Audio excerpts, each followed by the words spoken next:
자, 오늘부터 한 몇 주 동안 누가복음에 기록되어 있는 예수님의 비유 말씀으로 설교를 하도록 하겠습니다. 자, 오늘 우리는 그 가운데요. 누가복음의 첫 번째 비유인 좋은 땅 비유를 좀 살펴볼 것입니다. 그리고 다음 주에 연이어 오늘 다 못 전한 메시지도 좋은 땅 비유 두 번째로 또 전하도록 하겠습니다. 자, 좋은 땅 비유를 오늘 좀 보게 될 텐데요. 좋은 땅 비유에 대해서 20세기 복음주의 설교자 그리고 위대한 신학자로 꼽힐 수 있는 마틴 로이드 존스라고 하는 분이 계세요. 이분이 좋은 땅 비유에 대해서 중요한 세 가지를 좀 짚었습니다. 이걸 좀 먼저 우리가 같이 좀 나누고 뒤로 좀 넘어가는 게 유익하다 봐요. 왜냐하면 마틴 로이드 존스 목사님이 이야기한 메시지 부분과 오늘 또 같이 우리가 나누게 될 설교의 본문들이 상당한 부합하는 부분들이 많기 때문입니다. 첫 번째, 그가 지적한 부분은 이 좋은 땅 비유는 하나님 말씀에 대한 진정한 반응과 수용성에 대해서 이야기하고 있다는 거예요. 수용성. 하나님의 이 씨앗은 우리가 보통 하나님 말씀으로 이해하죠. 그죠? 예수님도 그렇게 설명을 하고요. 근데 그 말씀의 씨앗이 모두에게 뿌려졌죠. 좋은 땅이든 나쁜 땅이든요. 근데 어떤 땅에 열매를 맺습니까? 좋은 땅에만 열매를 맺죠. 그죠? 그러고 보면 말씀의 씨앗은 우리 모두에게 뿌려지지만 여기에 반응을 하는 것과 그 말씀을 수용하는 것이 굉장히 중요하다는 거예요. 진짜 좋은 땅이 되려면요. 말씀에 반응하는 자가 돼야 된다는 거예요. 듣고서 아이고 뭐 좋은 말이네 이렇게 하고 끝나면 안 된다는 거죠. 그 말씀을 내 가슴속으로 수용하고 거기에 진정한 반응으로 우리가 응답을 할 때에 저와 여러분들이 좋은 땅이 될 수 있다.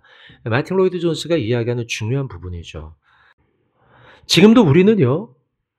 하나님의 절대적인 구원의 주권을 믿어요. 맞습니까? 맞죠. 하나님이 절대적으로 그걸 주권적으로 이끌어 가세요. 구원받을 자, 하나님의 택한 자. 우리가 믿는 신앙의 교리죠. 그러나 동시에 하나님이 그렇게 일하실 때에 우리는 하나님의 일하심에 책임감을 갖고 반응해야 된다는 거예요.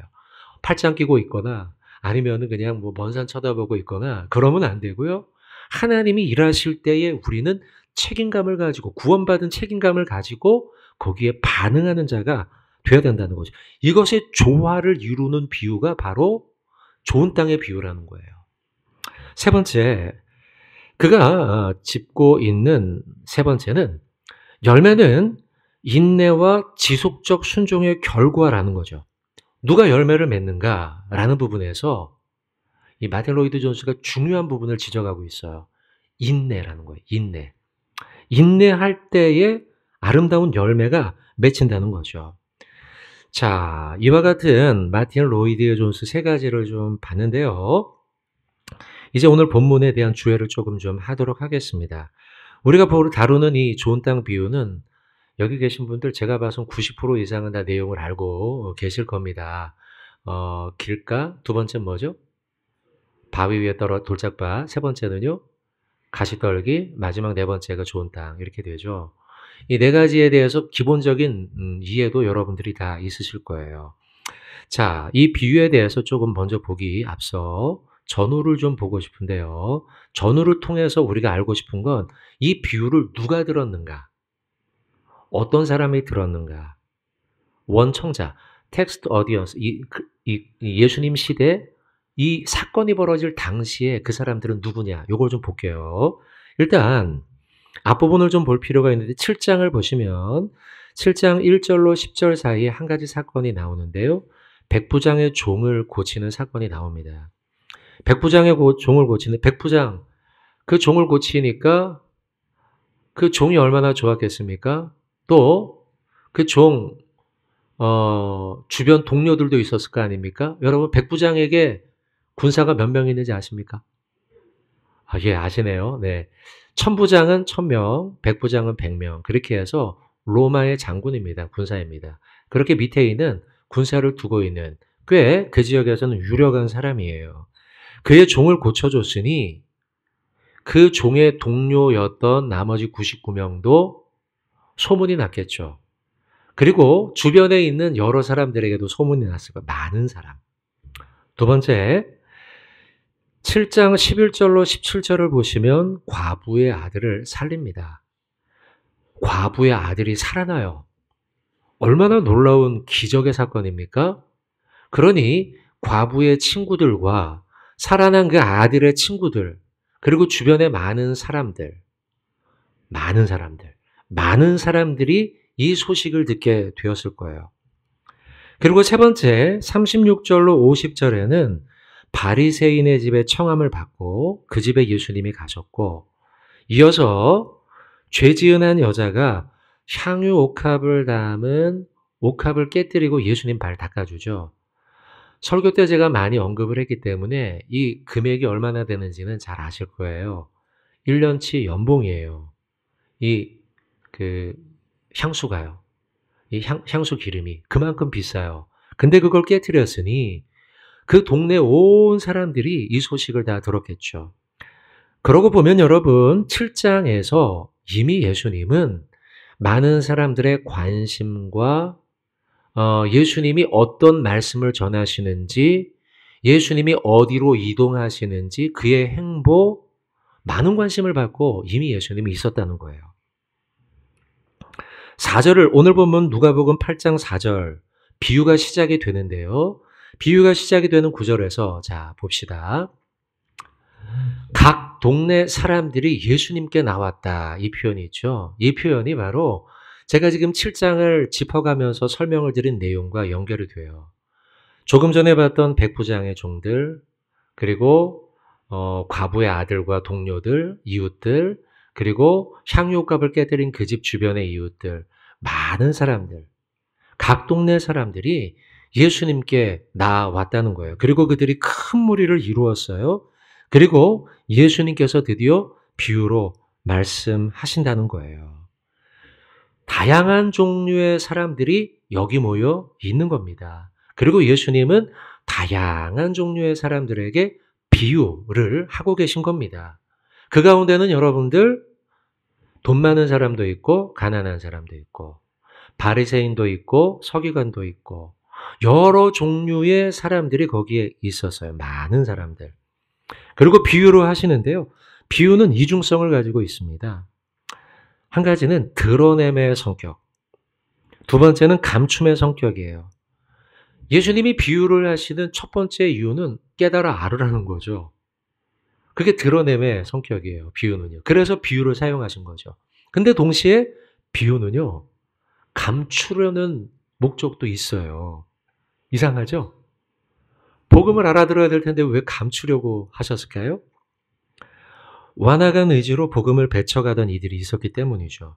구원의 길을 등한시 여기거나 가볍게 여기던 이들이 있어요.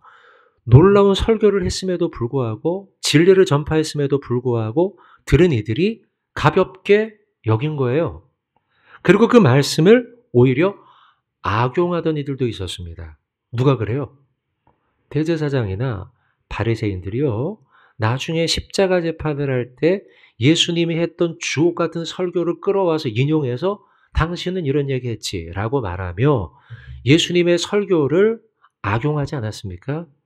그러고 보면 진리가 선포되었음에도 불구하고 그 진리를 악용하는 이들도 꽤나 많아요. 우리가 사는 이 시대도 그렇지 않습니까? 이미 한국은 성경에 대해서는 기본적으로 다 압니다.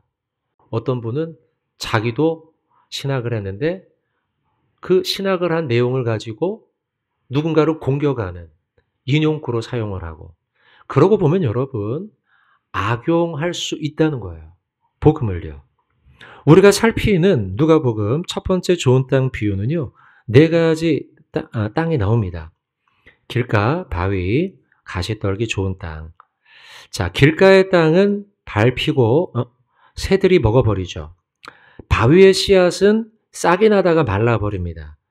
가시떨기의 씨앗은 가시와 함께 자라다가요. 가시에 가로막혀 죽습니다.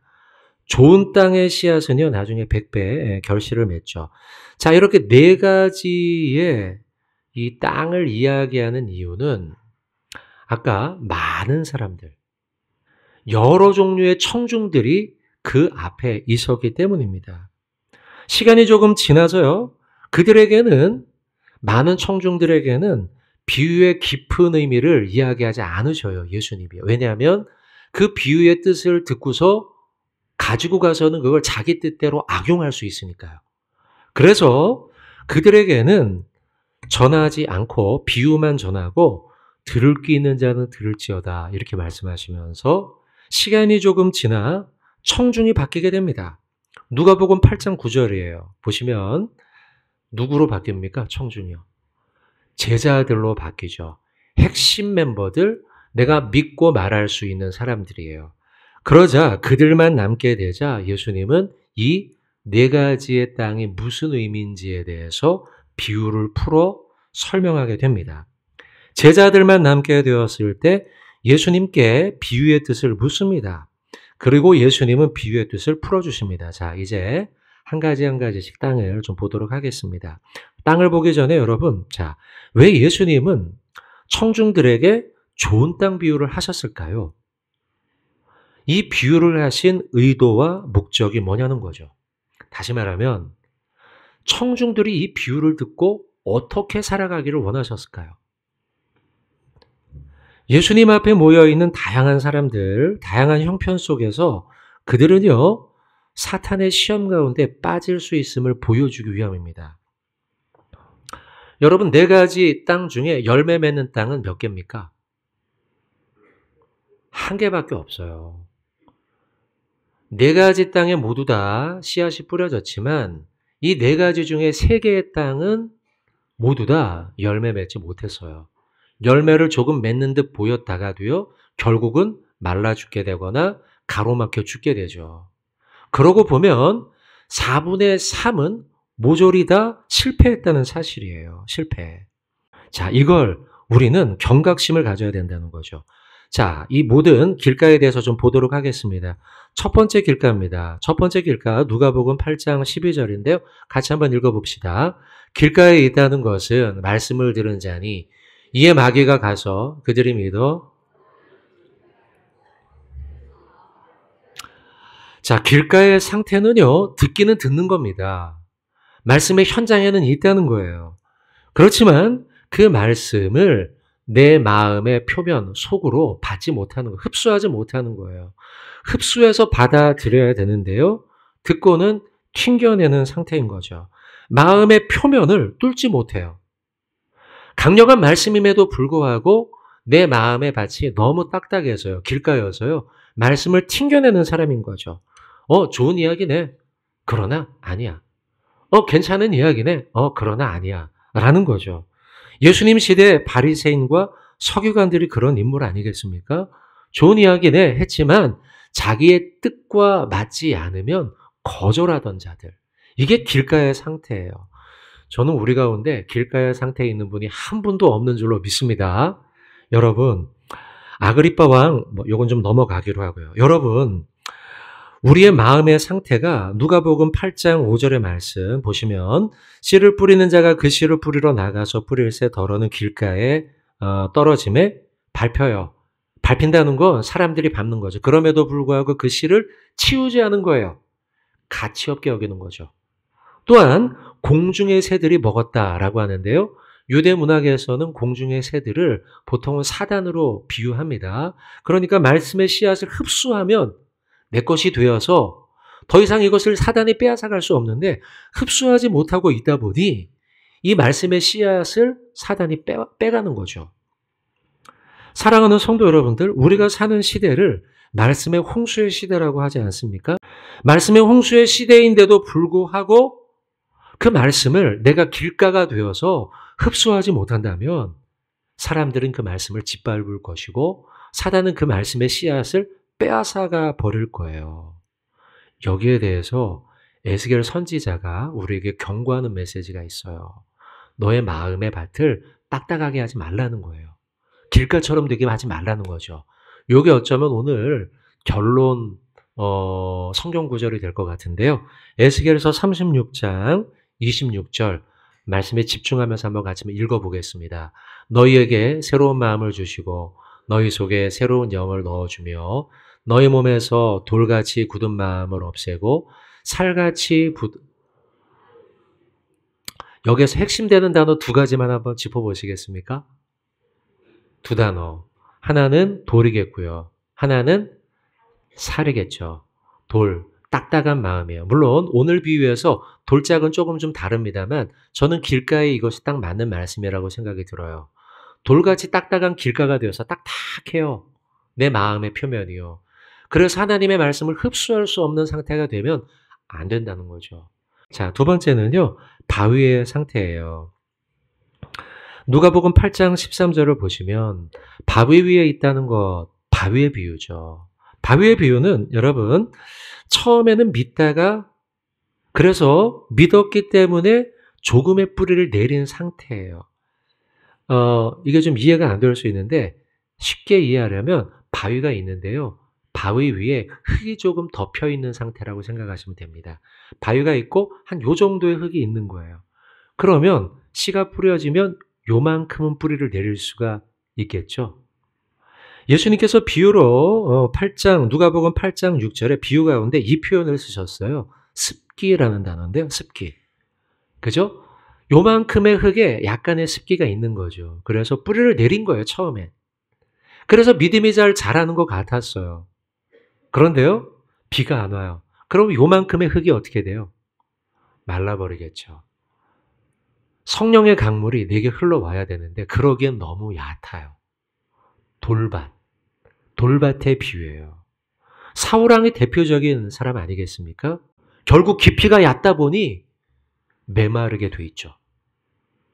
그래서 돌짝밭 비유가 우리에게 주는 메시지는 우리의 신앙의 깊이를 깊게 하라는 거예요. 아까 길가의 비유는 뭐였어요? 부드럽게 하라는 거죠. 딱딱하게 하지 말고요.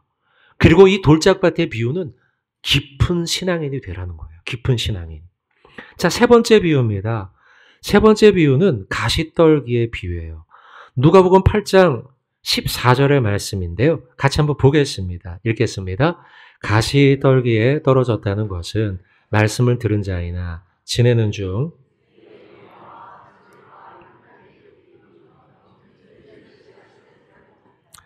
자, 가시떨기는 세 가지를 비유하고 있는 겁니다. 재물, 향락, 염려, 재물, 향락 이 세 가지예요.